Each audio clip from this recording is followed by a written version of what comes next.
তো কাল 4 মে, আজ 3রা মে।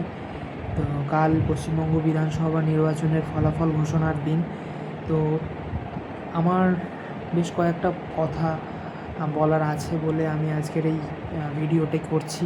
তো আমার মনে হয় তিনটি সম্ভাবনা আমাদের এই বিধানসভা নির্বাচনের ফলাফল থেকে আসার সম্ভাবনা আছে।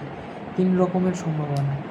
1, তৃণমূল জয়ী হয়ে আবার চতুর্থবারের জন্যে পশ্চিমবঙ্গে সরকার প্রতিষ্ঠা করবে। তো সেক্ষেত্রে কী হবে?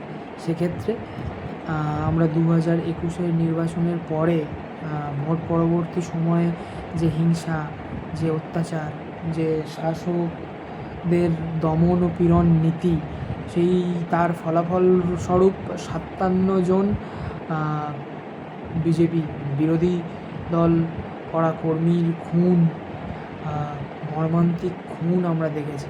তো তার সংখ্যা হয়তো দ্বিগুণ বা তিনগুণ হতে চলেছে। এবং তার সঙ্গে সঙ্গে যে ধরনের দুর্নীতি, অপশাসন, ধর্ষক রাজ,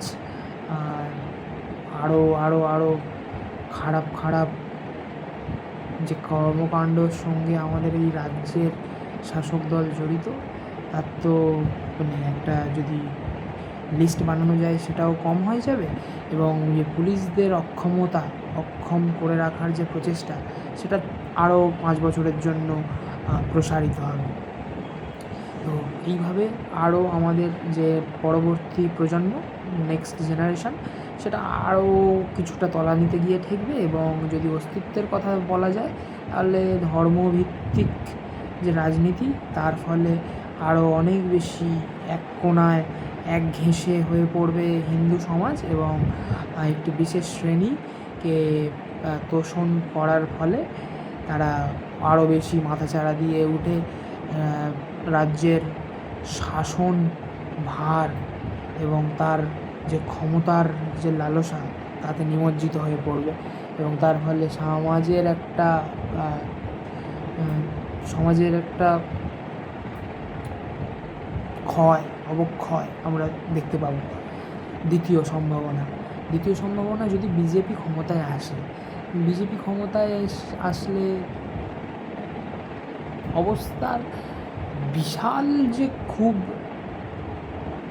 পার্থক্য ঘটে যাবে, বিশাল উন্নতি হবে মানুষের জনজীবনের, তাও নয়। বাট কিছু জায়গায় উন্নতি অবশ্যই ঘটবে। তার কারণ হলো, যখনই কেন্দ্র এবং রাজ্যের সরকার, শাসক দল একই রাজনৈতিক ইতিহাস বা একই রাজনৈতিক সংগঠনের মধ্যে থেকে উঠে আসছে, তখন একটা রাজ্যের সর্বোপরি উন্নয়নের যে ধারা, সেটা অব্যাহত থাকে। তো তার ফলে আমাদের রাজ্যের নানান পরিকাঠামোগত এবং সামাজিক যে উন্নয়ন, তার মধ্যে অনেকটা সচ্ছলতা চোখে পড়বে। এবং তার ফলে আমাদের যে পরবর্তী প্রজন্ম, তারা কিছুটা হলেও একটা সুন্দর ভবিষ্যৎ আশা করতে পারে। ধর্ম নিয়ে রাজনীতি বিজেপিরও কাপড়টি, তাদেরও সিলেবাসের মধ্যেই পড়ে। তারাও চায় যে এইভাবেই যাতে আরও বেশি মেরুকরণের রাজনীতি করে ভোট ব্যাংকের যে সংখ্যা, ভোট ব্যাংকটাকে আরও শক্তিশালী করা যায়। এবং তার ফলে কী হবে? তার ফলে আরও বেশি মারপিট, দাঙ্গা ইত্যাদি। আর যেভাবে হিন্দু মুসলিম এইভাবে চলতে আছে, এইভাবে বেশি দিন সম্ভবই নয়। বাট একটা পার্টিকুলার দলের যে মুষ্টির জোর হঠাৎ করে উন্নয়ন ইনক্রিজ করতে থেকেছে দিনের পর দিন, এই বর্তমান শাসক দলের মদদে। তো সেইটা কিছুটা হলেও কমতে পারে বলে আমার মনে হয়। এবং তার সাথে সাথে অনেক ধরনের দুর্নীতি অবসান ঘটবে বলে আমার বিশ্বাস। তো এবং বিজেপি এলে ভোট পরবর্তী সময় যে অত্যাচার তার সংখ্যাও অনেকখানি কম হবে বলে আমার বিশ্বাস। তো এবং এবার 3 নম্বর তৃতীয় সম্ভাবনা থেকে পরিষ্কার বোঝা যাচ্ছে যে এই রাজ্যটা দিনের পর দিন একটা সামাজিক অবক্ষয়ের দিকে এগিয়ে যাচ্ছে। আজকের রাজনীতি চলে এসছে ভাতা, আজকের রাজনীতি চলে এসছে দলদাস পুলিশ, আজকের রাজনীতি চলে এসছে ভিক্ষাবৃত্তি, আজকের রাজনীতি চলে এসছে অশিক্ষা। সমস্তটা মিলিয়ে আজকে একটা অস্বাস্থ্যকর রাজনৈতিক পরিবেশ তৈরি হয়েছে এই পশ্চিমবঙ্গে, যেখান থেকে উঠে আসার কোনো পথ আছে বলে কোনো রাজনৈতিক দলই সেটা আমাদেরকে জোগাতে পারবে বলে আমার মনে হয় না। সেই ক্ষেত্রে যারা শিক্ষিত, কিছুটা শিক্ষিত, কেউ উচ্চশিক্ষিত, কেউ চাকরিজীবী, কেউ ব্যবসায়ী, সবারই মধ্যে কম বেশি কিছুটা কোনোভাবে এই পশ্চিমবঙ্গ ছেড়ে বাইরে চলে যাওয়ার একটা প্রবণতা ভীষণভাবে দানা বাঁধছে। এবং তার ফলে পশ্চিমবঙ্গে সামগ্রিকভাবে আমাদের যে শিক্ষা, আমাদের যে কৃষ্টি, আমাদের যে সংস্কৃতি, তার একটা অবনমন দিনের পর দিন ঘটে যাচ্ছে।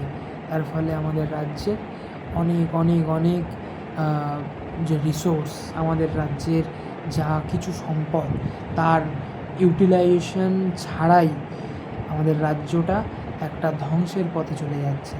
তো এই সমস্ত কিছু মিলিয়ে রাজনীতি এমন একটা আবহাওয়া বয়ে আনে একটা ভৌগোলিক অঞ্চলের মধ্যে, যেটা তার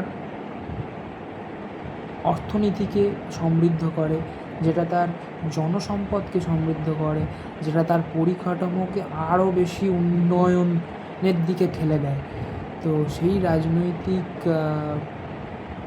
দল বা সেই রাজনৈতিক আদর্শের খোঁজে আমরা বাঙালি, আমরা পশ্চিমবঙ্গবাসী তাকিয়ে থাকব এবং আমরা চাইব যে এই রকম কোনো একটা রাজনৈতিক দল আমাদের পশ্চিমবঙ্গে আসুক, আমাদের যুব সমাজ আরও বেশি এগিয়ে আসুক রাজনৈতিক সচেতন মনোভাব নিয়ে, এবং আমরা আমাদের এই পশ্চিমবঙ্গ রাজ্যটাকে আরও বেশি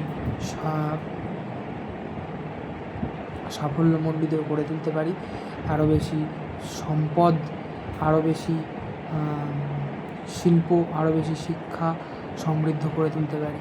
তো সব কিছু মিলিয়ে আজ 3রা মে ফল ঘোষণার আগের দিন আমার এই ছোট্ট বক্তব্য আমি রাখলাম, এবং কাল আমাদের পশ্চিমবঙ্গবাসীর পরবর্তী 5 বছরের জন্য ভাগ্য নির্ণয়ের দিন। তো দেখা যাক কাল কি আমাদের ভাগ্যে অপেক্ষা করে আছে। সো জয় হিন্দ, জয় ভারত, জয় বাংলা, জয় শ্রীরাম, নমস্কার।